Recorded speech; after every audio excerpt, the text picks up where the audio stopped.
Welcome to DJ Food and Lifestyle. ഇന്ന് sizzling spicy beef സ്റ്റേക്ക് എങ്ങനെ ഉണ്ടാക്കാമെന്ന് കാണാം.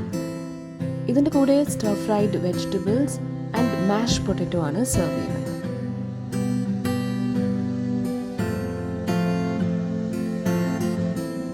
അപ്പോൾ ആദ്യം മാഷ് പൊട്ടറ്റോസ് ഉണ്ടാക്കാം.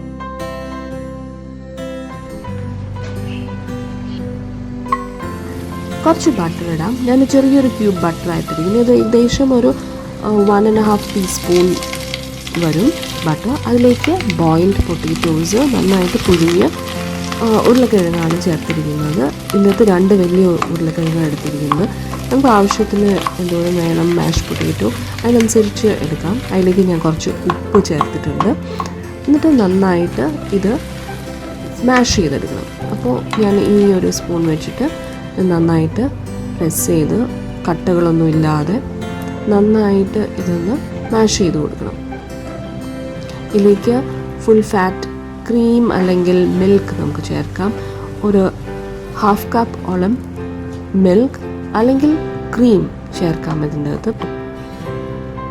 അതിലേക്ക് കുറച്ചുകൂടി ബട്ടർ ചേർത്തും ബട്ടറും ആവശ്യത്തിന് നമ്മളുടെ ഇഷ്ടത്തിനനുസരിച്ച് ഇടാം. ഇതിൻ്റെ അകത്ത് അത്രയും നല്ല സ്മൂത്തായിട്ട് കിട്ടും. ഇപ്പം ഞാനൊരു വലിയ ക്യൂബ് ബട്ടർ ഇട്ടു ഇതിൽ. എന്നിട്ട് നന്നായിട്ടത് മിക്സ് ചെയ്തു. അപ്പോൾ അടുത്തായിട്ട് നമുക്ക് സ്റ്റർ ഫ്രൈഡ് വെജിറ്റബിൾസ് ഉണ്ടാക്കാം. അതിനാവശ്യമായിട്ട് നമുക്ക് ഏത് വെജിറ്റബിൾ വേണമെങ്കിലും എടുക്കാം. ഇതിൻ്റെ അകത്ത് ബ്രോക്കലിയോ ക്യാരറ്റ് ബീൻസ് ക്യാബേജ് ഒക്കെ എടുക്കാം. ഞാനിവിടെ ക്യാരറ്റ് ബീൻസ് ആൻഡ് ക്യാബേജാണ് എടുത്തിരിക്കുന്നത്. അതിൽ കുറച്ച് വെള്ളം ഒഴിച്ചിട്ട് അടച്ചു വയ്ക്കണം. അധികം വെള്ളമൊന്നും വേണ്ട, ഒരു ഇച്ചിരി മതി. എന്നിട്ട് അടച്ചു വെച്ച് 2 മിനിറ്റ് വേവിക്കും. ഇത് വെള്ളം വറ്റുമ്പോഴേക്കും എടുത്ത് ജസ്റ്റ് ഒന്ന് മിക്സ് ചെയ്ത് കൊടുക്കാം. അപ്പം എന്നിട്ട് കുറച്ച് ബട്ടർ ഇടാം. മിക്സ് ചെയ്തിട്ട് ഇപ്പം അൺസോൾട്ടഡ് ബട്ടർ ആയതുകൊണ്ട് ഞാൻ കുറച്ച് സോൾട്ട് കൂടി ഇട്ട് കൊടുത്തു. അല്ലെങ്കിൽ അധികം സോൾട്ടൊന്നും ആവശ്യം വരില്ല. കുറച്ചൊരു നുള്ളുപ്പിട്ടാൽ മാത്രം മതിയാവും. ഇതിലേക്ക് കുറച്ച് കുരുമുളക് പൊടിയും ചേർത്ത് മിക്സ് ചെയ്ത് വയ്ക്കാം. ഇത് അധികം ഫ്രൈ ഒന്നും ആവണ്ട, ജസ്റ്റ് ഒന്ന് കുക്ക് ചെയ്താൽ മതി.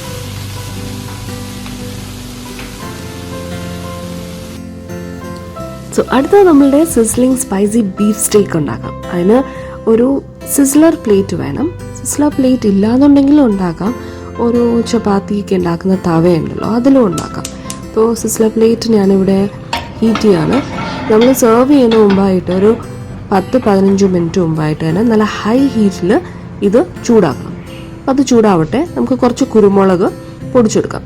ആവശ്യത്തിന് കുരുമുളക് ഞാനിവിടെ ഒരു 1.5 ടേബിൾ സ്പൂൺ കുരുമുളക് എടുത്തിട്ടുണ്ട്. അത് പൊടിച്ച് ജസ്റ്റ് ഒന്ന് ചതച്ചെടുത്താൽ മതി. അധികം നന്നായിട്ട് പൊടിയണ്ട. കുരുമുളക് പൊടി യൂസ് ചെയ്യരുത്. ഇങ്ങനെ ചതച്ചെടുത്ത് ഒരു കുരുമുളക് വേണം യൂസ് ചെയ്യാനായിട്ട്.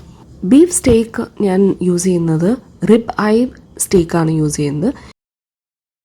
ഇതിൽ സീ സോൾട്ട്, അതായത് കല്ലുപ്പ് ഒന്ന് തേച്ച് പിടിപ്പിക്കണം. 2 സൈഡിലും കല്ലുപ്പ് തേച്ച് പിടിപ്പിക്കണം.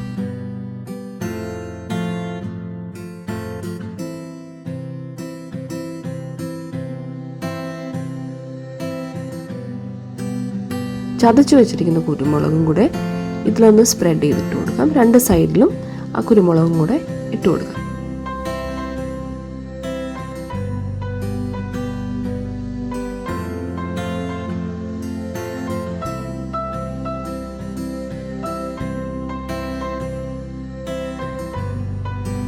ഒരു പാൻ നന്നായിട്ട് ചൂടാക്കിയിട്ട് അതിലേക്ക് കുറച്ച് ഒലിവ് ഓയിലും കുറച്ച് ബട്ടറും കൂടെ ചേർക്കാം.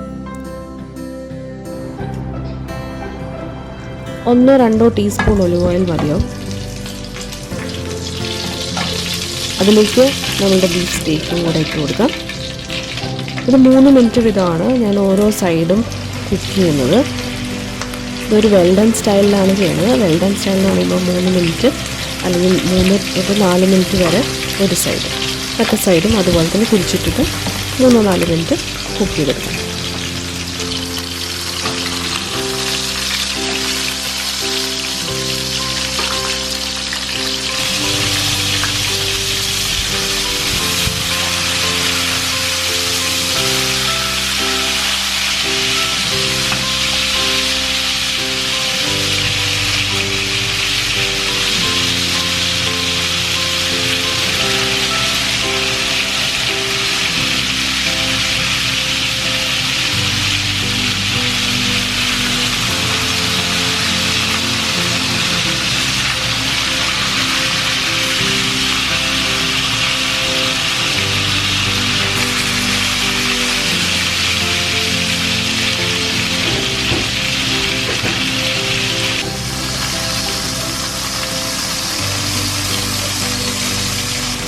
അപ്പോൾ നമ്മുടെ സ്റ്റേക്കൊക്കെ റെഡി ആയിട്ടുണ്ട്. അതൊരു പാത്രത്തിലേക്ക് മാറ്റാം. ഈ ബാക്കി വന്ന എണ്ണയിൽ നമുക്ക് കുറച്ച് വെളുത്തുള്ളി അരിഞ്ഞിടാം. വെളുത്തുള്ളി ഞാനിവിടെ ഒരു ടേബിൾ സ്പൂൺ വെളുത്തുള്ളി എടുത്തിട്ടുണ്ട്. നല്ല ഫൈനായിട്ട് ചോപ്പ് ചെയ്ത വെളുത്തുള്ളി അതും ചേർത്തു. ഇത് ഒന്ന് ചെറുതായിട്ടൊന്ന് ഫ്രൈ ചെയ്യുക. കരിഞ്ഞു പോകരുത്, ബ്രൗൺ ആവരുത്, ജസ്റ്റ് ഒന്ന് ചൂടാവണം. അതിലേക്ക് കുരുമുളക് പൊടിയും കൂടെ ചേർത്തു. നേരത്തെ നമ്മൾ ചതച്ച് വെച്ചപ്പോൾ ഞാൻ കുറച്ച് കൂടുതലെടുത്തിട്ടുണ്ടായിരുന്നു, അതും കൂടെ ചേർത്തു. പിന്നെ ഒരു ടേബിൾ സ്പൂൺ മൈദ വേണം, അതും കൂടെ ഇട്ടിട്ട് ഇത് ലോ ഹീറ്റിൽ വേണം വയ്ക്കാനായിട്ട്. ഒന്ന് ഫ്രൈ ചെയ്യാം, ജസ്റ്റ് ഒന്ന് ചൂടാവും. ഇതിൽ സോയ സോസ് ഒരു ടേബിൾ സ്പൂണും കൂടി ഒഴിച്ചിട്ട് പിന്നെ കുറച്ച് വെള്ളം, ഇനി നന്നായിട്ടൊന്ന് കുറച്ച് വെള്ളം ഒഴിക്കാവും. നന്നായിട്ട് മിക്സ് ചെയ്യണം. ഇതിൽ ഒട്ടും കട്ടയൊന്നും പിടിപ്പിക്കാതെ നല്ല സ്മൂത്ത് ആവണം. അതിന് ശേഷം ഇതിലേക്ക് ഞാൻ ബീഫ് സ്റ്റോക്കാണ് ഒഴിക്കുന്നത്.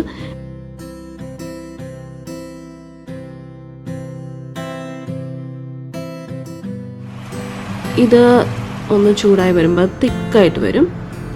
അപ്പോൾ അതിലേക്ക് ഒരു ടേബിൾ സ്പൂൺ ടൊമാറ്റോ കെച്ചപ്പും കൂടി ഇട്ട് എന്നിട്ട് മിക്സ് ചെയ്യുക. ആവശ്യത്തിന് ഉപ്പിടുക. സോയ സോസിൻ്റെ ഉപ്പുണ്ടാവും, അപ്പോൾ അതൊന്ന് ചെക്ക് ചെയ്തിട്ട് വേണം ചേർക്കാനായിട്ട്. ഉപ്പ് ആവശ്യത്തിനിടുക. അതിനുശേഷം ഇതൊരു പാത്രത്തിലേക്ക് മാറ്റി വയ്ക്കാം.